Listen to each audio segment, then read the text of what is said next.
My God, I hate drugs. And I had to kill people because I hate drugs. Now when you say that, Duterte, your blood-stained hands is everywhere. Of course, no. I do not execute people kneeling down with their hands tied at the back.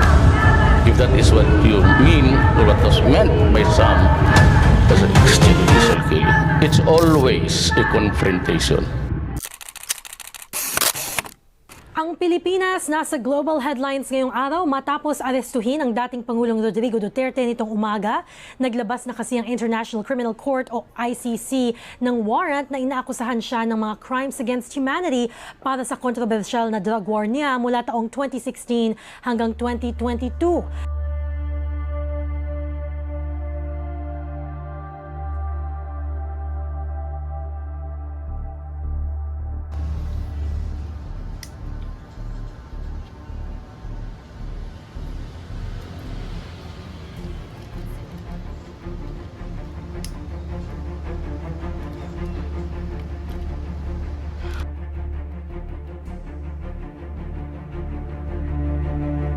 I hate drugs. And I had to kill people because I hate drugs.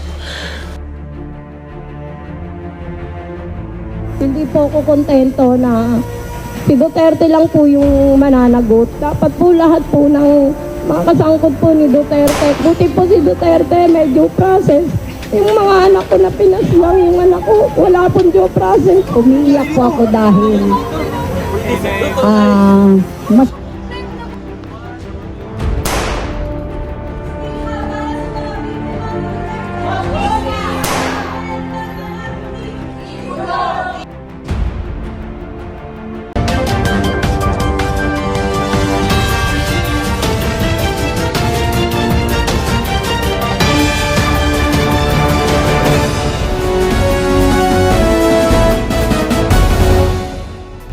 Magandang araw, Luzon, Visayas, Mindanao. Ako si Ryan Pasios, nag-uulat mula sa Tondo, Maynila. Tatlong individual na umano'y sangkot sa illegal na droga ang nasawi sa operasyon ng pulisya. Ayon sa otoridad, nangyari ito sa gitna ng kanilang isinasagawang operasyon. Patuloy pa rin ang investigasyon upang matiyak ang tunay nangyayari sa nasabing insidente. Ating tanungin ang pulis na nakasaksi at naka-engkwentro ng mga nasabing suspect. Nagsagawa ang aming team at ang ating kapulisan ng entrapment operation upang mahuli ang mga suspect. Ngunit, ang mga suspect ay sinubukang manlaban kung kaya't napilitan ng ating kapulisan na lumaban din. Ginawa namin ang lahat upang masettle ang mga suspect. Ngunit, sila ay nanglaban kung kaya't sila ay napatay sa insidente. Maraming salamat at yon lamang po. Ako nga ulit si Ryan Pasios, nag-uulat. The court doctor was of the opinion that you are fully mentally aware and fit. You have been informed of your charges and of your rights as a suspect under Rome Station.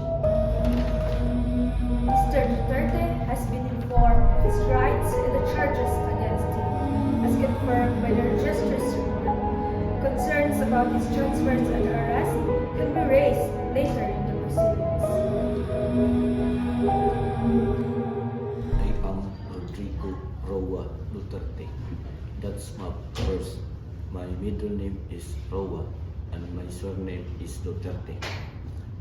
My birth date is the day is March 28, 1945. I was born on the province of Leyte in the Philippines. Do not destroy my country or I will kill you. Ang kasalanan ko lang ay yung mga extrajudicial killing.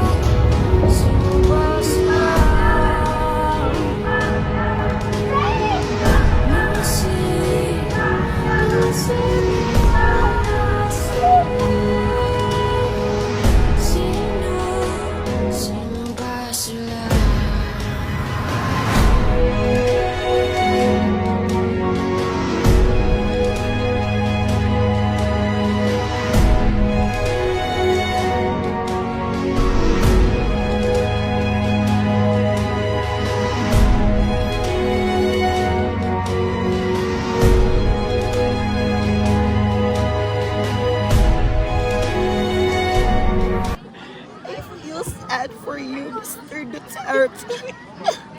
Because you're too old na para makulong. It's very painful for me as a Filipino citizen.